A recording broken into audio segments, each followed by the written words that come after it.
Bonsoir et bienvenue à tous. Nous sommes le mercredi 27 avril. C'est parti pour une demi-heure d'actualité mosellane. Voici les titres.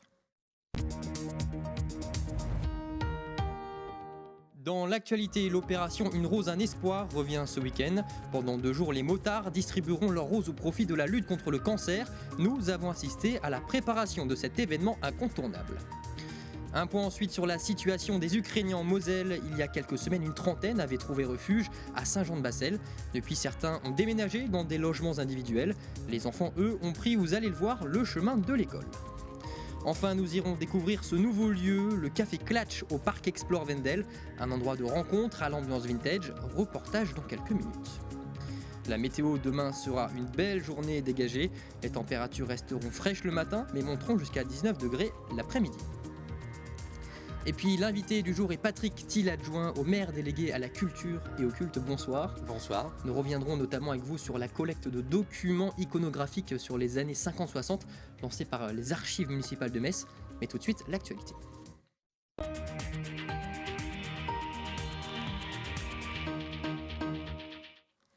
Après 2 années de crise sanitaire, d'annulation, de report, l'opération Une rose, un espoir reprend vie. Ce week-end, les motards circuleront pour distribuer leurs roses.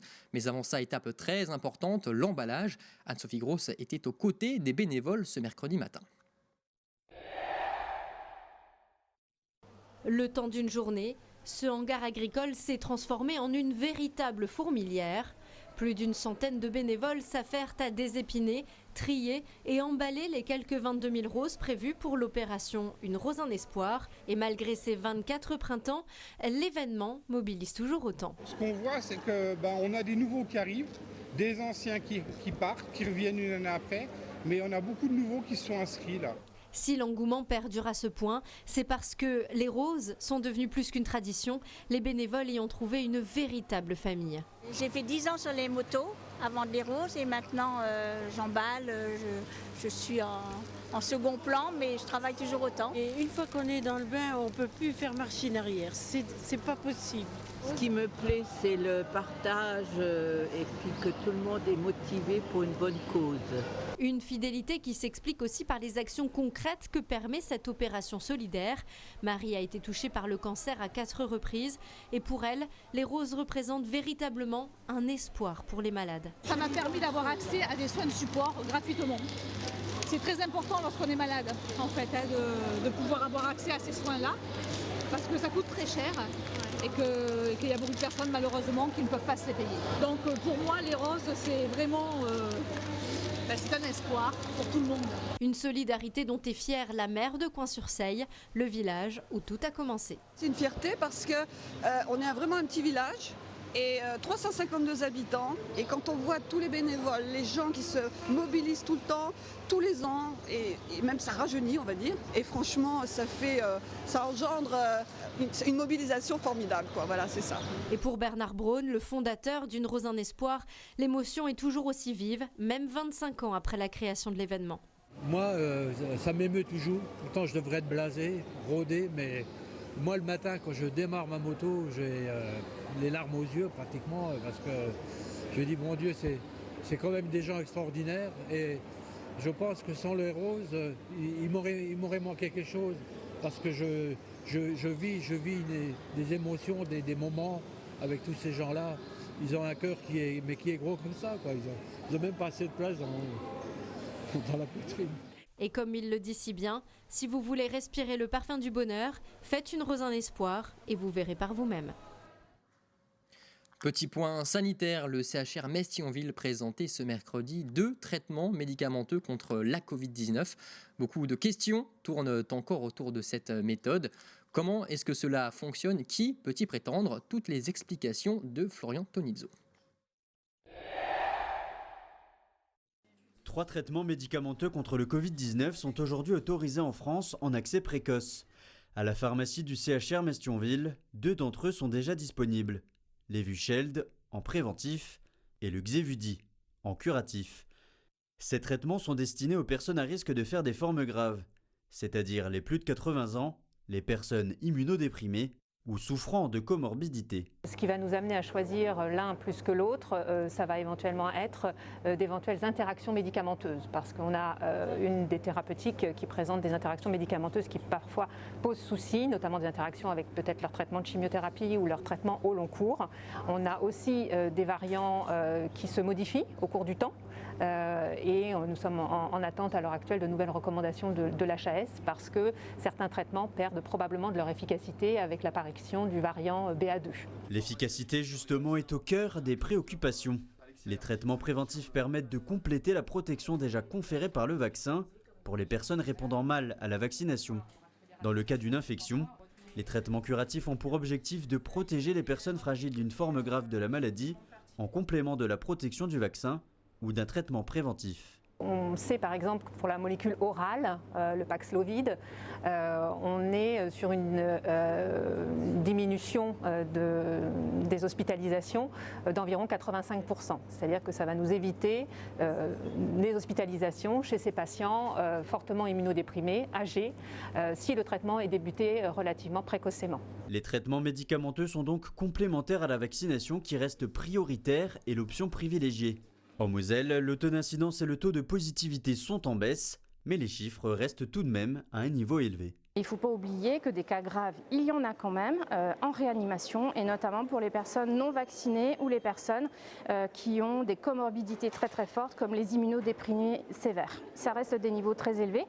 C'est pour ça qu'il y a une importance à rappeler que l'épidémie est encore là, même si elle est en recul et on espère qu'elle va continuer d'être en recul et qu'il faut rappeler tous les moyens existants pour se protéger ou guérir de cette maladie. Pour les personnes non hospitalisées, le CHR Mestionville a également mis en place un circuit où les médecins traitants peuvent contacter le centre 15 pour organiser la prise en charge des patients sur l'établissement.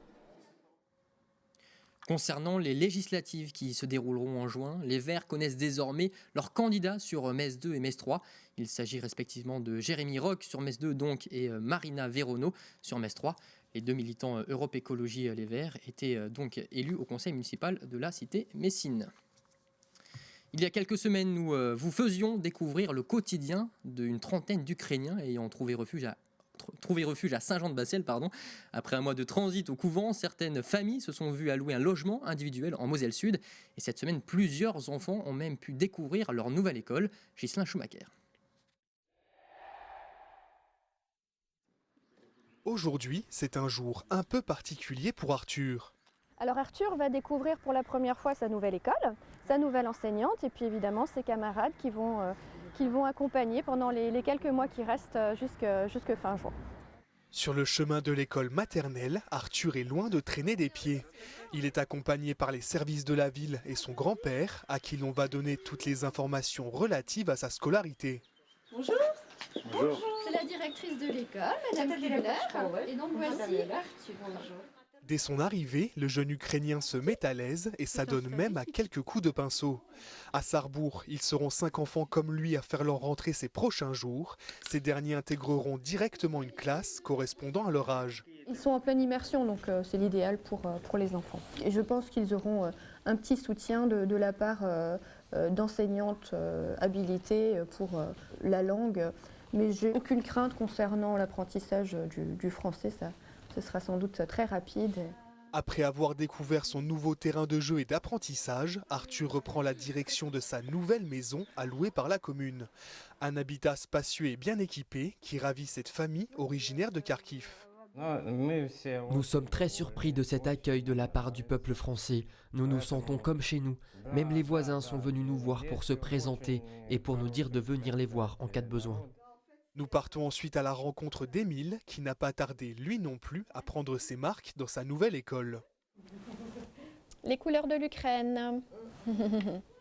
À partir de lundi prochain, il intégrera une classe de grande section de maternelle, un moment que sa mère attendait avec impatience, car la famille prévoit de s'installer durablement en France. C'est important que mon fils apprenne la langue, la culture et les traditions françaises pour s'intégrer. À l'école, il pourra le faire dans de meilleures conditions qu'à la maison. Il pourra également se faire de nouveaux amis. Il est très sociable. Je pense qu'il a hâte de rencontrer des enfants français. Après la scolarisation de leurs enfants, la communauté de communes de Sarrebourg-Moselle-Sud va également accompagner les réfugiés vers un retour à l'emploi. Des entretiens avec des employeurs, notamment dans le domaine de la restauration, sont au programme. Et nous sommes mercredi, c'est l'heure de notre rubrique environnement.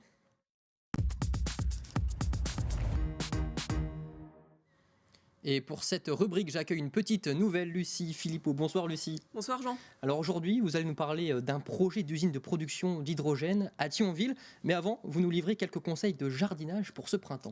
Et oui Jean, vous l'avez très certainement remarqué, les rayons du soleil sont de retour parmi nous. Un temps idéal pour commencer à enfiler ses bottes et mettre les mains dans la terre. Je me suis donc rendue chez un horticulteur à Metz pour connaître les tendances de cette année et par la même occasion obtenir quelques petits conseils. Reportage. Des fleurs, des légumes, de la bonne terre et beaucoup d'amour, c'est tout ce qu'il vous faudra pour embellir votre jardin.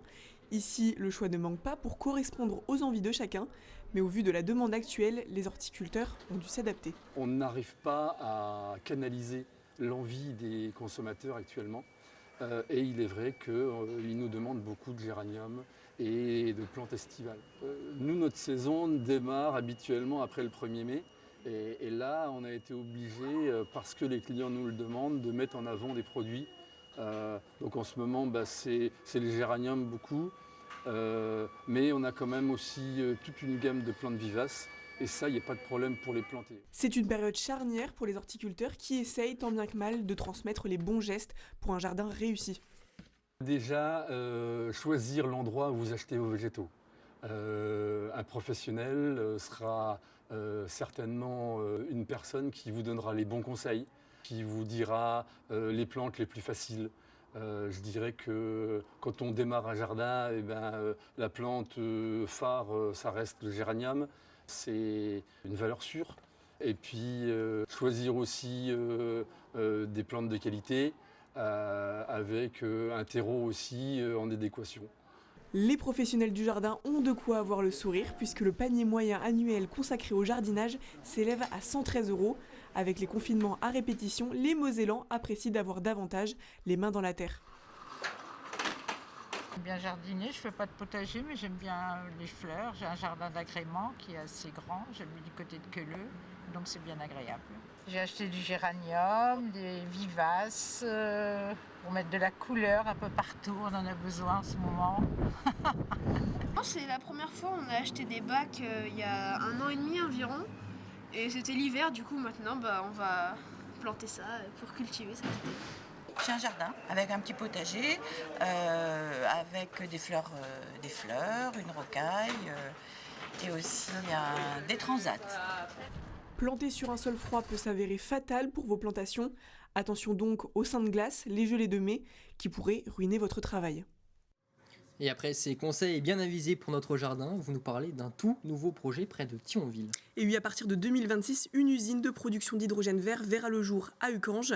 Elle sera implantée sur la zone industrielle d'Europort. Elle comprendra 4 unités de fabrication qui chacune produira 100 MW. Pour vous donner un ordre d'idée, en 1 an, l'usine produira l'équivalent de 56 000 tonnes d'hydrogène. Alors à qui sera destiné ce carburant ? Alors l'hydrogène sera destiné au marché de la mobilité lourde, c'est-à-dire les camions, les bus, les bennes à ordures, les engins de chantier, mais aussi les péniches. L'avantage avec l'hydrogène, c'est que le moteur ne pollue pas, il ne rejette que la vapeur d'eau. Des stations seront disponibles à 300 km autour de l'usine. Tout type de véhicules à hydrogène pourront s'y ravitailler. Intéressant quand on sait que 15 000 camions roulent chaque jour sur l'axe Metz-Luxembourg. Bon alors concrètement, qui est derrière ce projet ? Vous en savez plus ? Alors, c'est l'entreprise H2V, elle est basée à Paris et a été créée en 2016. Dans ce projet, elle va investir 500 millions d'euros et créer plus de 120 emplois. Mais ce n'est pas le seul projet de l'entreprise en Moselle. Un peu plus au sud, à Gandrange, l'entreprise prévoit aussi le déploiement de 2 unités de production d'hydrogène renouvelable. La mise en service est prévue pour 2025. Merci infiniment Lucie pour toutes ces informations. Un mot de culture désormais, ce mercredi soir, comme chaque semaine, Alicia Hublot vous donne rendez-vous pour ouvrir la boîte à malice. Au programme de ce nouveau numéro de la découverte de l'exposition Mirabilis, une rencontre également avec l'écrivain Nicolas Mathieu, mais également un focus sur la nouvelle édition de Passage Transfestival qui aura lieu du 5 au 22 mai à Metz, un festival transdisciplinaire qui cette année a pris l'Europe pour thématique, de quoi en faire une édition géopoétique, comme l'explique ici Benoît Bradel, directeur du festival. Écoutez. Oui, c'est ce que j'aime dans cette définition du géopolitique et géopoétique, parce qu'effectivement les artistes forcément partent parfois du réel, de situations, et s'en imprègnent fortement, et ensuite créent de la fiction et nous permettent de nous dégager justement de ce réel qui serait trop proche et sur lequel on serait trop collé. Donc c'est la force aussi du geste artistique, c'est de pouvoir partir du Danube. Il y a des artistes qui ont remonté le Danube pendant 3 mois, qui ont traversé toutes ces frontières et qui ramène un voyage sonore et visuel qui sera à Saint-Pierre-aux-Nonains, un autre qui a longé le 48e parallèle de Brest jusqu'à la Sibérie, et voilà, qui raconte de manière très sensible. C'est aussi cette Europe sensible qui nous est racontée au-delà de l'Union européenne ou de l'espace Schengen. Il y a aussi le Chant du Père, par exemple, c'est aussi un projet qui est une jeune artiste d'origine turque, qui est née, qui a grandi ici, qui invite son père, qui est un musicien traditionnel turc, sur un dialogue entre ces deux cultures, et qu'est-ce qui s'est partagé. On sait que la Turquie aussi a cette frontière-là, de la même manière que l'Ukraine ou la Russie. Un peu de musique désormais. Ce mercredi, l'Orchestre national de Metz a posé ses valises en Corée du Sud. C'est la première formation musicale française à reprendre le chemin de l'international depuis 2 ans. Les 70 musiciens et leur chef David Rayland tiendront 5 concerts en tout du 29 avril au 3 mai. Patrick Thiel, je profite de votre présence. Vous, le président de la Cité musicale Metz, vous n'êtes pas glissé dans les valises pour ce voyage ? Non, il y a tellement de choses à faire à Metz que je les ai regardés partir. Alors ce voyage, c'est aussi l'opportunité, au-delà des concerts, de faire des rencontres, de tisser des liens entre les villes qui accueillent la délégation messine. Oui, et puis c'est une ouverture sur l'Asie. Et nous le faisons, c'est pas quelque chose qui arrive comme ça, comme un cheveu sur la soupe, si j'ose dire. On a des vraies relations. D'ailleurs, David Rayland est aussi directeur artistique d'un orchestre en Corée. Et nous avons aussi une artiste coréenne qui est en train de terminer des magnifiques vitraux pour la cathédrale de Metz.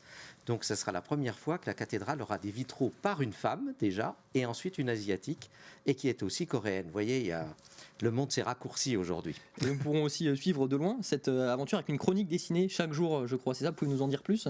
Oui, alors c'est un dessinateur qui a déjà fait quelques bandes dessinées, et notamment une sur que se passe-t-il derrière les murs à Pompidou, puisque lui-même avait été employé. Il a fait les beaux-arts et il va croquer effectivement les musiciens, puis l'ensemble des rencontres en Corée. Voilà. Et ensuite, on aura un bel album chez Dargaud. Bien, on suivra tout ça. Merci beaucoup Patrick Thiel. On se retrouve dans un instant. Petit détour avant au parc Explore Vindel. Il a inauguré ce mardi son nouveau café Klatch. La traditionnelle cafétéria de l'ancien site d'exploitation du charbon a laissé place à un lieu de rencontre à l'ambiance vintage. Immersion avec Florian Tonizzo.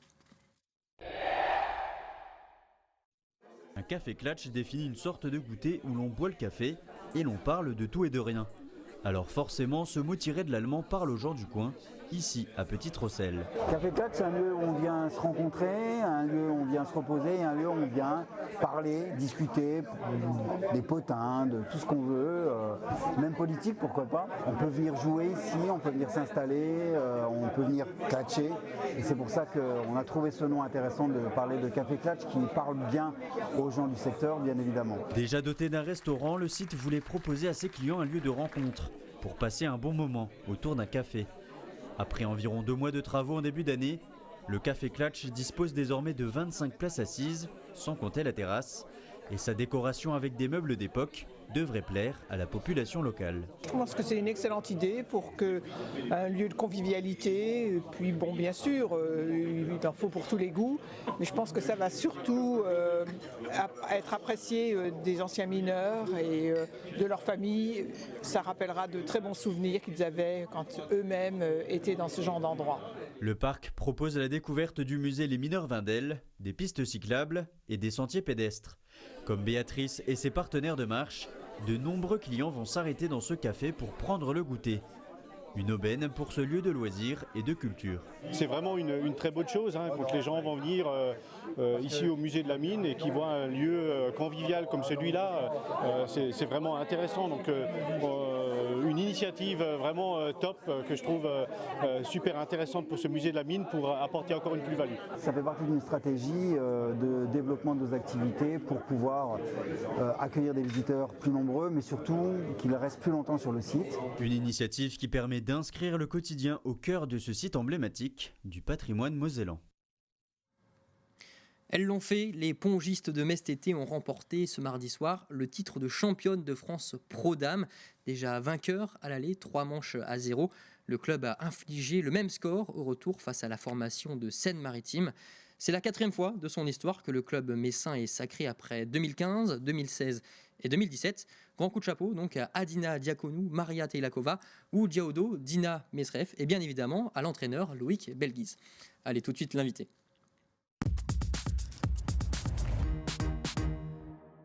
Et donc ce soir, je vous le disais, Patrick Thiel, adjoint au maire délégué à la culture et au culte, est avec nous. La ville de Metz lance donc une collecte de documents iconographiques datant des années 50-60. Patrick Thiel, quel est l'objectif de cette collecte ?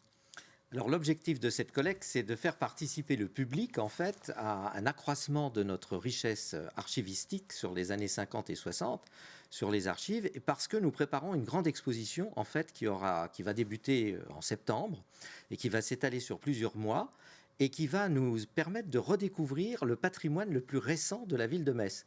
Alors, ce n'est pas toujours un patrimoine dont la population s'est appropriée, maintenant oui, parce qu'on ne le remarque plus, mais c'est un patrimoine extrêmement intéressant, avec des grandes signatures architecturales. Je pense par exemple à Debuisson, qui a fait tout le quartier de Borny. Pensons à Pontifroy, je pense à cet immense immeuble qui est très emblématique, qu'on appelle l'immeuble Sainte-Barbe, qu'on voit d'ailleurs de l'autoroute, mais on doit aussi le campus universitaire du Saulcy, on parlera aussi de Sainte-Thérèse. Donc on a un certain nombre de monuments comme ça qu'on ne remarque plus, comme la Miséricorde qui pourtant domine la colline Sainte-Croix et qui sont des bâtiments que l'on va mettre en valeur, si j'ose dire, dans une exposition qui sera sur plusieurs lieux, notamment les archives bien évidemment, et puis aussi la porte des Allemands qui est naturelle. Alors qu'est-ce qu'on entend ?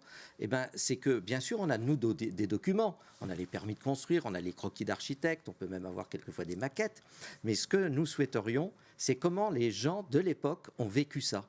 C'est-à-dire, vous qui avez pris des photos éventuellement quand le parking souterrain a été fait à côté sous l'esplanade, la vision des Messins sur les bâtiments en construction, mais pas seulement. Si vous avez d'autres documents, des cartes postales, ou si vos téléspectateurs ont aussi peut-être des documents de famille, quand ils se prenaient en photo dans ces nouveaux quartiers de Borny, il faut se souvenir qu'à l'époque, c'était des grands, enfin c'est toujours d'ailleurs, de grands appartements qui bénéficiaient du confort moderne, alors que ceux qui résidaient comme moi avec mes parents, je dirais dans des quartiers plus anciens, nous n'avions pas forcément tout ce confort qui avait été apporté. Oui. Donc on ne saisit pas que Metz a eu une expansion extraordinaire dans les années 60 et après la guerre en 50 jusque dans les années 60 et que ça a été un développement considérable de la ville. En plus, on va être sur 2 anniversaires, si vous me permettez. Oui, le premier anniversaire, c'est celui du rattachement d'un certain nombre de villages à Metz qui ont permis cette extraordinaire expansion, le Technopôle, Borny, etc.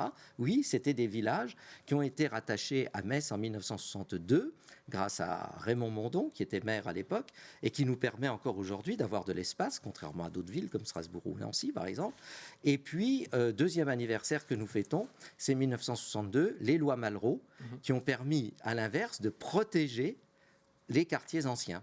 Mais donc cette collecte, c'est pas du tout parce que la période n'est pas assez documentée finalement. Non, on a des documents, mais ça serait tellement bien qu'on ait cette participation de l'ensemble de nos habitants, des citoyens, sur leur histoire personnelle par rapport à, je dirais, cette magnifique exposition qui est en préparation sur des travaux de Pierre Maurer, qui est un universitaire, tout ça est très sérieux, et qui a fait sa thèse sur cette modernisation de la ville, enfin en général, et en prenant Metz en particulier comme exemple, parce que je crois qu'on est un exemple, on a fait beaucoup de choses dans les années 60. Cette collecte, elle a été lancée quand ? Eh bien, nous la lançons maintenant. Et donc, pour l'instant, vous n'avez rien reçu ? Enfin, on commence parce que... Alors, il faut que je dise des informations pratiques quand même. C'est qu'on peut déposer tout ce que l'on souhaite, soit aux archives, qui, je le rappelle, sont au Récollet, soit à la porte des Allemands. Et alors, une petite différence, soit vous pouvez faire un don, alors ça serait magnifique parce que ça enrichirait nos collections, soit vous pouvez prêter ces documents pour le temps de l'exposition. Et bien entendu, la ville est honnête, on vous les rendra. Voilà. Merci beaucoup Patrick Thiel pour toutes ces informations pratiques et merci pour votre venue.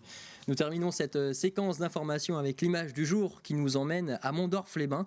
Vendredi dernier, une luxembourgeoise a fait péter la banque puisqu'elle a gagné un jackpot de 218 315 € au Casino 2000, rien que ça.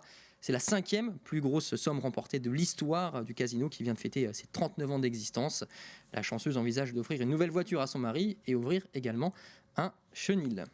C'est sur cette image que se termine Moselle Info. Tout de suite, retrouvez la météo avec René Anne, suivi du face-à-face et de la boîte à malice. Je vous souhaite une excellente soirée sur Moselle TV. À demain.